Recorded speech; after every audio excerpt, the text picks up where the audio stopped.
ഇങ്ങനെയാണ് ഈ ഒരു വാഹനത്തിൽ ECM വരുന്നത്. അപ്പോൾ തീർച്ചയായിട്ടും വെള്ളം മൊത്തവും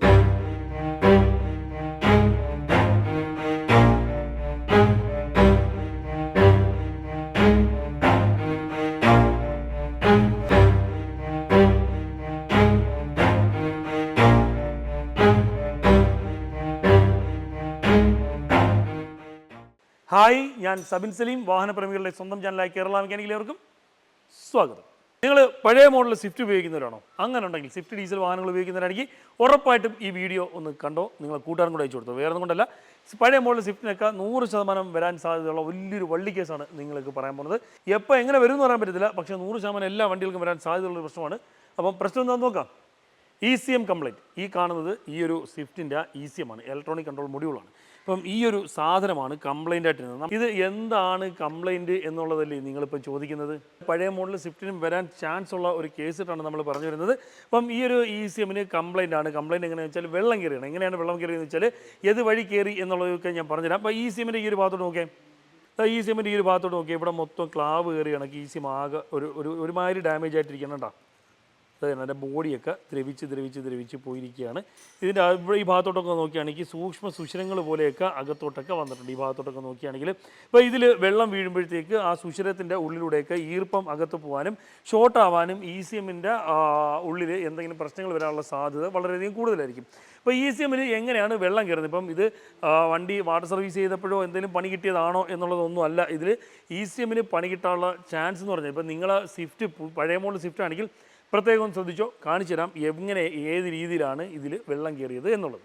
ആദ്യമേ തന്നെ ഈ ഒരു വാഹനത്തിൻ്റെ ഇതിപ്പം ഒരു പഴയ മോഡൽ DDS എഞ്ചിനാണ്, അതായത് ഡീസൽ ഡയറക്റ്റ് ഇഞ്ചക്ഷൻ വരുന്ന ഒരു സ്വിഫ്റ്റിൻ്റെ 1.3 1300 ക്യൂബിക് കപ്പാസിറ്റി വരുന്ന ആ ഒരു എഞ്ചിനാണ്. അപ്പം ഇതിൻ്റെ ECM വരുന്നത്, ഇലക്ട്രോണിക് കൺട്രോൾ മൊഡ്യൂൾ വരുന്നത് വെച്ചാൽ ഈ ഒരു ഭാഗത്താണ്. അതായത് ഇത് ഫ്രണ്ട് അപ്പർ കൗൾ പാനലാണ് ഈ കാണുന്നത്. അപ്പോൾ ഇതിൻ്റെ ഈ ഒരു ഭാഗത്തായിട്ട് ഇങ്ങനെയാണ് ഇതിൻ്റെ ECM വരുന്നത്. കണ്ടോ, ഈ ഒരു ഭാഗത്തായിട്ട് ഇങ്ങനെയാണ് ECM വരുന്നത്. ഇതിന് ലൈനും കാര്യങ്ങളും കണക്ഷനും കാര്യങ്ങളൊക്കെ പോകുന്നു. അപ്പം ECM ഇവിടെ ഇരുന്ന് എങ്ങനെയാണ് നനഞ്ഞത്, ഈ ഒരു ഭാഗമൊക്കെ എങ്ങനെയാണ് നനഞ്ഞത് എന്നുള്ളത് ചോദിക്കുകയാണെങ്കിൽ, ഇതിൻ്റെ ഈ കാണുന്ന അപ്പർ കൗൾ പാനലുണ്ടല്ലോ, ഈ പാനൽ വന്നിട്ട് നമ്മളെ വണ്ടിയിൽ വീഴുന്ന വെള്ളവും കാര്യങ്ങളൊക്കെ, അതായത് മഴയത്താണെങ്കിലും നമ്മൾ വൈപ്പർ വർക്ക് ചെയ്യുമ്പോഴൊക്കെ വീഴുന്ന വെള്ളവും കാര്യങ്ങളൊക്കെ നേരെ ഈ ഒരു ഗ്ലാസ്സിൽ കൂടെ ഒഴുകി വന്നിട്ട് ഈ ഒരു അപ്പർ കൗൾ പാനലാണ് വീഴുന്നത്. ഇതിൽ വീണിട്ട് അത് ഒലിച്ച് നേരെ ഇവിടെ വന്നിട്ട് ഇവിടെ ഡ്രെയിനേജ് സംവിധാനമുണ്ട്. ഉണ്ടോ, ഇവിടെ വെള്ളം പോകാനായിട്ട് ഒരു ഡ്രെയിനേജ് സംവിധാനമുണ്ട്.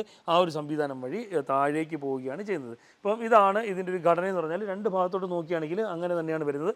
ഈ കൗൾ പാനലിൻ്റെ ഈ ഒരു ഭാഗത്തോട്ട് നോക്കുകയാണെങ്കിൽ കൗൾ പാനൽ ഇവിടം വരെ ഉള്ളൂ കേട്ടോ, കൗൾ പാനൽ ഇവിടം വരെ ഉള്ളൂ.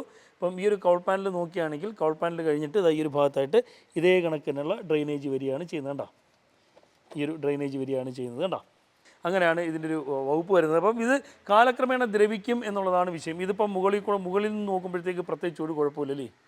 നോക്കേ, മുകളിൽ നിന്ന് നോക്കുമ്പോഴത്തേക്ക് പ്രത്യേകിച്ച് ഒരു കുഴപ്പമില്ല.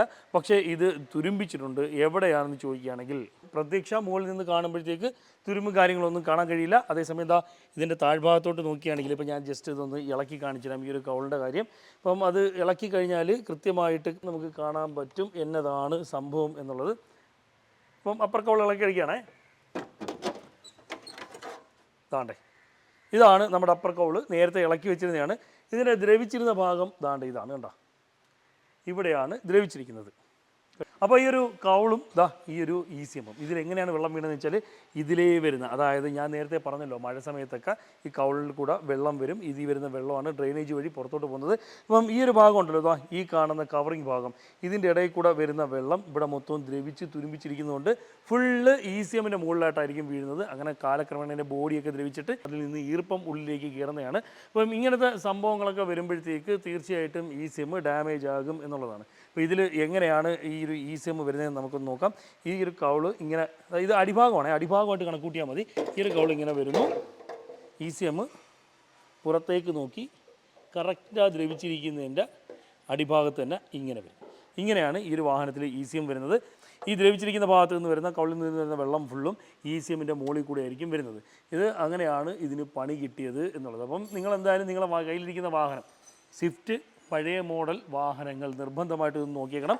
നമ്മളങ്ങനെ കൗള് പുതിയത് വാങ്ങിച്ചിട്ടുണ്ട്. ഈ ഒരു വണ്ടിയുടെ എം എ പി സെൻസറിൻ്റെ ഭാഗത്തൊക്കെ ഇത്തിരി വിഷയങ്ങളൊക്കെ നിരന്തരം കാണിച്ചുകൊണ്ടിരിക്കുന്നത്, എന്തൊക്കെ ചെയ്തിട്ടൊന്നും കിട്ടുന്നില്ല എന്നുള്ള സാഹചര്യത്തിൽ ECM ചെക്ക് ചെയ്യാൻ വേണ്ടി ഇളക്കുമ്പോഴാണ് ഇങ്ങനൊരു സംഭവം കണ്ടത്. അപ്പം അത് നമ്മളെ സുഹൃത്ത് അതായത് സുദീപാണ് നമ്മളിത് റിപ്പയർ ചെയ്തത്. സുദീപിൻ്റെ നമ്പർ താഴെ കൊടുക്കാം.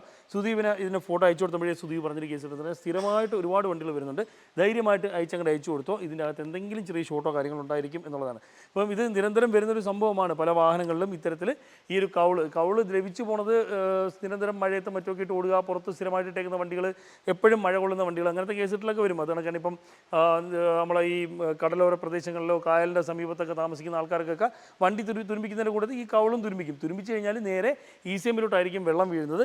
അപ്പോൾ നമ്മൾ പുതിയൊരു കൗള് വാങ്ങിച്ചിട്ടുണ്ട്. 1050 രൂപയാണ് ഈ ഒരു കൗളിൻ്റെ വില. കണ്ടോ, പുതിയൊരു കൗള് വാങ്ങിച്ചിട്ടുണ്ട്. റിപ്പയർ ചെയ്യാൻ വേണ്ടിയിട്ട് ഡെൻറ്റിങ്ങോ പെയിൻറ്റിങ്ങോ ഒന്നും ചെയ്യേണ്ട ആവശ്യമില്ല. ഇത് ജസ്റ്റ് സാധനം വാങ്ങിക്കുക, നെട്ടും ബോൾട്ടും ഇട്ട് മുറുകുക എന്നുള്ളത് മാത്രമേ ഉള്ളൂ. അപ്പോൾ നിങ്ങളുടെ വണ്ടിയുടെ ECM എന്താണ് കണ്ടീഷൻ എന്ന് നോക്കിക്കോ. വെള്ളം വീണ് തുടങ്ങിയിട്ടുണ്ടെങ്കിൽ ഈ ഒരു കൗള് മാറിക്കോ. അങ്ങറ്റം പോയാൽ നിങ്ങൾക്ക് എല്ലാം കൂടി ഒരു 2000 രൂപ 2250 രൂപയുടെ അകത്തുള്ള ചിലവ് മാത്രമേ വരുള്ളൂ. വെള്ളം ദ്രവിച്ചിട്ട് വെള്ളം ECMൻ്റെ മുകളിൽ വീണ് തുടങ്ങിയിട്ടുണ്ടോ എന്നുള്ളത് നോക്കുക. ഒന്നുമില്ല, ആ കൗളിൻ്റെ ഇടയിൽ കൂടെ ജസ്റ്റ് ECMൻ്റെ ഇടയിൽ കൂടെ ഒന്ന് കൈയിട്ട് നോക്കുക, അല്ലെങ്കിൽ ഇത്തിരി വെട്ടമടിച്ചെന്ന് കവന്ന് നോക്കുകയാണെങ്കിൽ തുരുപ്പ് തുടങ്ങിയിട്ടുണ്ടെങ്കിൽ തന്നെ കൗള് മാറിക്കോ. അല്ലാന്നുണ്ടെങ്കിൽ ഉറപ്പായിട്ടും ECMൻ്റെ മുകളിൽ വെള്ളം വീണ് കാലക്രമേണ കംപ്ലയിൻറ്റ് വരും. ഇപ്പം നിങ്ങൾ ചിലർ പറയുമ്പോൾ എൻ്റെ വണ്ടിയിൽ ചെറിയായിട്ടൊരു തുരുമ്പേ ഉള്ളൂ, കുഴപ്പമൊന്നുമില്ല, അത് ഈ വെള്ളമൊന്നും വീഴത്തില്ല, അങ്ങനെ ECM ഒന്നും കേടാവത്തില്ലെന്ന്. കേടായി കഴിഞ്ഞാൽ ദുമ്പിടി ചിലവാകുന്നത്, അതായത് ചില്ലറ ചിലവാകുന്നത് നല്ല രീതിയിലായിരിക്കും. അതായത് നിങ്ങളുടെ കയ്യിരിക്കുന്ന പഴയ സ്വിഫ്റ്റ് ആണെങ്കിൽ, ഡീസൽ പഴയ മോഡൽ സ്വിഫ്റ്റ് ആണെങ്കിൽ നിർബന്ധമായിട്ടും ചെക്ക് ചെയ്ത് നോക്കുക. ചെറിയ തുരുമ്പ് കണ്ടാൽ പോലും ഈ ഒരു കൗൾ മാറിക്കളയുക എന്നുള്ളതാണ്. അപ്പോൾ ഇന്നത്തെ ഒരു വീഡിയോ നിങ്ങൾക്കെല്ലാം പ്രയോജനപ്പെടുന്നു വിശ്വസിക്കുന്നു. നിങ്ങൾക്ക് പ്രയോജനപ്പെടുന്ന മറ്റൊരു വീഡിയോ ആയിട്ട് വരുന്നവരെ